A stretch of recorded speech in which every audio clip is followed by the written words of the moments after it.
Heading into the PGA Superstore. Gonna go ahead and get a couple of balls because we're gonna be doing some ball testing. See what we find inside of the store. Let's grab one of these. Definitely something that I'm excited to test. And let's grab a tiger ball. Not the actual tiger ball because I don't want his damn name on my ball. We'll just grab a Tour BXS. See what that looks like as well. Definitely not.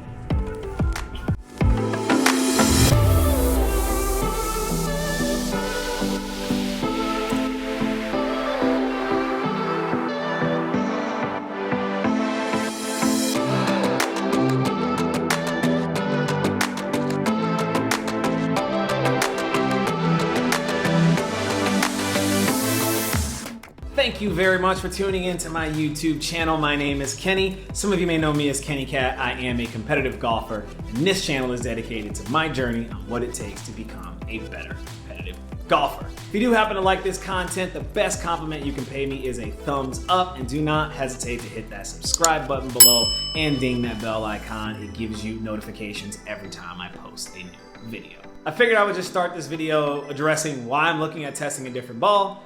For those of you who don't know down that lens, I play a Pro V1. Occasionally, sometimes I do switch out to the Pro V1X. It's a slightly different, it's not too big with my level of skill, but I do get a slightly higher ball fly out of the Pro V1X, but it's a harder ball, which is something that I typically don't like to feel when I'm putting and also when I'm chipping. So I switch back and forth between the Pro V1 and the Pro V1X. To me, they're basically the same ball, but as of late, I've been playing the Pro V1. So why have I started looking for a different ball other than the Pro V1? Well, for starters, I'm completely out of my stock of Pro V1s. At the beginning of the year, I typically buy 6 to 10 dozen and I use those for the remainder of the season, but I'm already out. So I figured as I was gonna restock, I wanted to look at a different ball for a couple of reasons. Reason number one, when I'm playing in competition, everybody plays a Titleist. It's the most commonly played ball by professionals. It's the most commonly played ball by amateur professionals. And you get into a foursome during my, weekend tournaments, and everyone's like, what ball are you using? And you have 4 guys that are like, I'm playing a Titleist 1, Titleist 1, Titleist 2, Titleist 2. And it's just annoying when you have to identify a ball all the time. And I really hate yelling across the fairway like, hey, I'm gonna identify this ball over here because there's 2 Titleists next to each other and you didn't mark yours and I marked mine, but I can't see the mark because it's rubbed off. Like, it's just one of those things that, like, if there's another ball I could play that wasn't a Titleist, that just solved that problem right away. Second reason is, as I mentioned before, like in my video that I was talking about, and I'll do it up here in the links, is Titleists are expensive. They're $50 a dozen, $52 a dozen. And while that's not necessarily the most expensive part of playing golf, when you're buying them, 6 to 10 dozens at a time, like $500 on golf balls in one bulk sum is a lot of money on golf balls. And I know there are balls on the market that are gonna play as well as a Titleist Pro V1 that are gonna be $49, that's basically 50 bucks. They're gonna be $39, and sometimes they're gonna go on sale and be $34.99. So, saving a couple $100 here or there that could buy me a new wedge or a couple new gloves or whatever have you is definitely a good reason to look at some other alternatives. The third one is, I'm tired of people stealing my damn ball. I play a lot of rounds at public golf courses because I'm not a member of a private golf course, and I'm not sure it'd be any different at a private golf course, but people are always stealing Titleists. And I don't mean that to be accusing of anybody. I get it. It's 50 bucks a box. They're $4 a ball. Someone sees a little Titleist in the fairway and they're like, this one's gonna be mine. And I remember a guy that I golfed with one time, I was a random single in a threesome. He's like, I hit a ball offline, and he's like, you better get over there. That's one of them tasty Titleists. Somebody's gonna snatch that up. And it's just something that happens so frequently that it's like a nuisance. Like, I'll hit my ball into a good spot. It'll be a little bit, right of the fairway into the rough, but it'll be on an adjacent hole. And you'll see somebody up there by the ball hitting what you think is their shot because maybe they pushed their shot a little right. And then you get up to where you hit a ball and you're looking in the grass and you're like, there's no ball here. And it's just, I hate having to challenge people. I do it all the time. Like the other day, there was literally a guy that was like, I didn't pick up a ball. And I'm like, oh, really? I saw you reach down and pick up a ball. What'd you grab? He's like, oh, I grabbed my ball. And I'm like, oh, what was it? Can I see it? And you got to go in this back and forth confrontation and just it's a damn ball. I wish people would not steal my ball. But I feel like Titleist may be the #1 ball in golf, but they need to put a tagline on their advertising. It's like the #1 stolen ball in golf. So Those 3 reasons are enough for me to look at some different options in the market. Now, many of you look at consumer reviews and like My Golf Spy. It came down to me to a couple of things when I'm looking at a ball.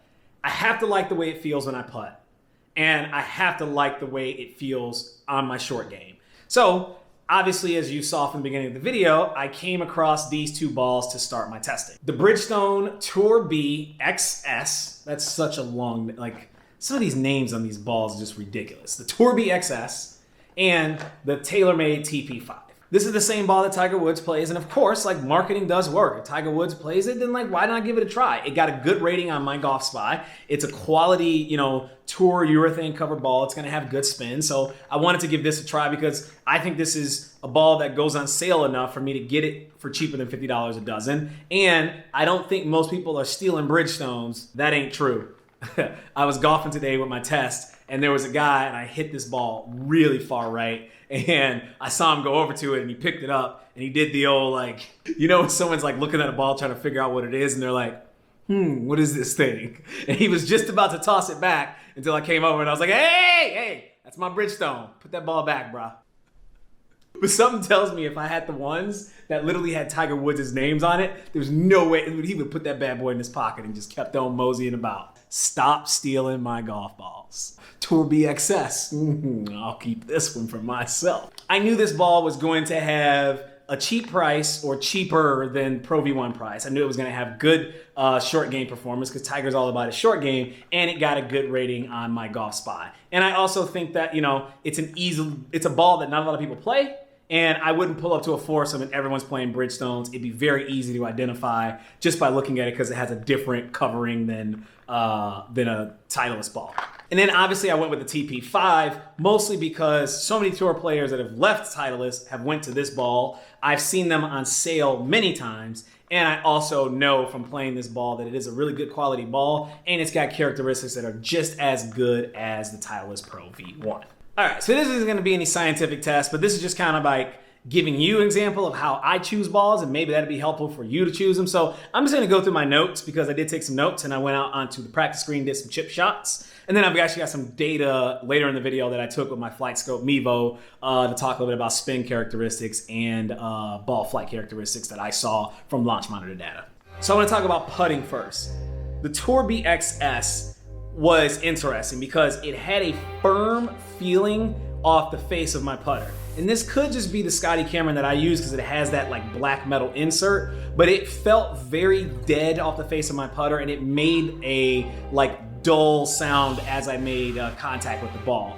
Now, it's not necessarily a bad thing, but it is different. I'm used to hearing that like slight pop when I hit, like a clicky pop from the Pro V1 when I hit the ball, but with the Tour BXS, it just kind of had a little bit more of a dull feel off the putter. Nothing that wasn't really like enough reason to say I won't play this ball, but it was a thing that I did notice. The TP5 putting was basically identical to a Pro V1.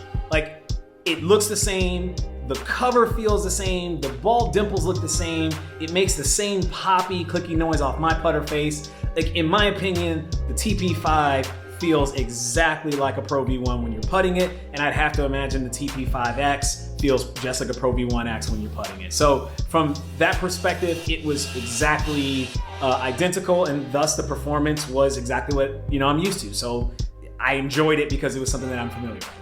Then I went over to hit some chip shots around the green, and I did some, you know, short-sided chips. I did some 50-yard chips. I also did some 100-yard chips, some wedge shots that I'll have data with as well. When it comes to the Tour B, this is where I really started to see a lot of things that I liked in the Bridgestone ball. It had a very nice, like, deep impact sound on those short chips and also on some of those longer chips that I like to hear from my wedges. I play Mizuno forged wedges because I don't like the clicky, hard, chippy noise that you get from some of the cast wedges like the Vokeys and Cleveland wedges. I love the fact that the Tour B Bridgestone ball has a very deep, like, firm, deep sound and a contact feel when I'm hitting those short game shots. To me, it just resonates with my personal feeling, and I absolutely enjoyed that feeling on the short game shots.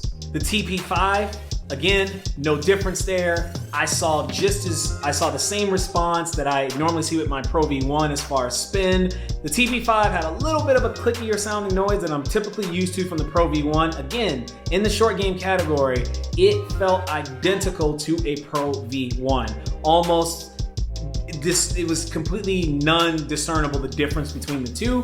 I think the TP5 and the Pro V1 have very similar feeling characteristics when it comes to short game. So after doing my short game yesterday, practicing around the greens, doing some putting, I took both of these balls out to the course today. I played 9 holes at Raven, which is a golf club in my area that I absolutely love, with the Tour B first, and then I played 9 holes on the back with the TP5. And I'm just gonna merge these two together.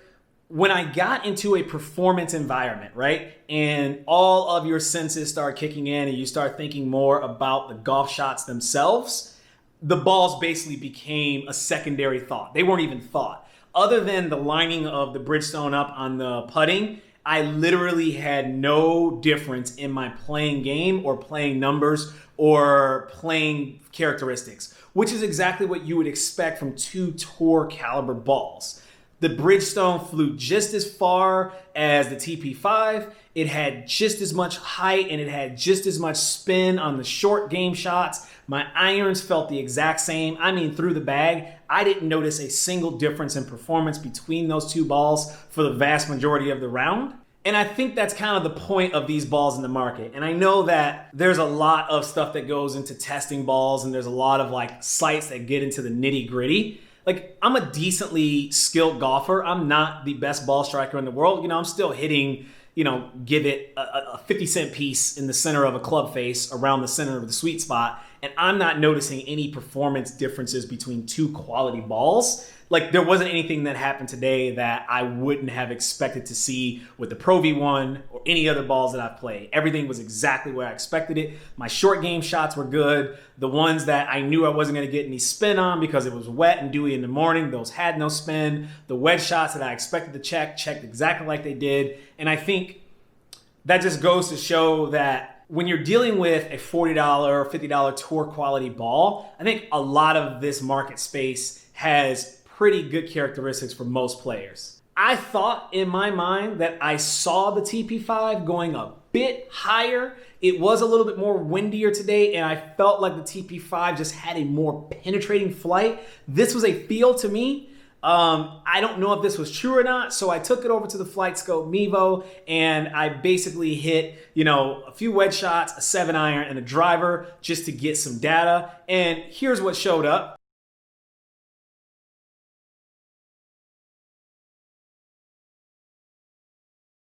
Such small differences, and I am not the world's best ball striker. I'm not a tour level ball striker. I think if I were a more skilled ball striker, I might be able to notice some of these distances and differences, but at the skill level that I'm at, I really don't see much of a difference. There's nothing wrong with the Bridgestone. Nothing at all. It's a phenomenal ball. It performs very well. It's absolutely good with the short game. It gives you everything you would expect of a tour quality ball. My synopsis is, of these 2 balls, the Bridgestone is a completely different ball. It's got a different feel characteristics. It's got a different sound characteristics on the short game. And I think Bridgestone designed this ball to be its own individual ball. Like, it's great at what it does. And if I could get over that big giant B, and if they wrote Bridgestone on it in their name and like a line and I could line it up, maybe I might choose the Bridgestone. But the TP5 to me feels like a ball that was created to steal people away from the Pro V1. It feels the same. It plays the exact same. It's got slightly better spin characteristics on some of the wedges, a little bit more spin than the Pro V1, but for the most part, it's the exact same ball as far as performance characteristics. And I think that if you're gonna be TaylorMade and you're gonna offer this ball for $39.99, which is the price I paid for it, then yeah, TaylorMade, you've got me as a customer. That's just enough money and the performance is just good enough for me to say, you know what? I don't feel like spending $500 on Pro V1s, but I am willing to spend $400 on TP5s. That is really all it comes down to. The Bridgestone wasn't on sale because they got to get all that money recouped that they gave Tiger to endorse the ball and put his name on it. I get it. They want somebody to play it, but I'm not going to pay Pro V1 money for a ball that performs the same as a Pro V1 just because Tiger plays it. So the Bridgestone, to me, good ball, but you ain't on sale. I ain't buying you. TP5 it is. I'm going to go ahead and pick up 10 dozen of these. That's a nice $400 spent. I think that TaylorMade did a phenomenal job of making a ball that is so identically similar to performance, feel, and sound of a Pro V1 that switching over to this is pretty much the easiest decision I've had to make. Let me know in that comment section below, are you looking at testing new balls? Have you tested new balls? What ball do you play? I'd actually be curious, and why do you play it? Is it price? Is it performance? Or is it just, you know, the ball that you've always played? Let me know in that comment section below. As always, thank you very much for watching my YouTube video. Deuces, people. Let's keep it moving.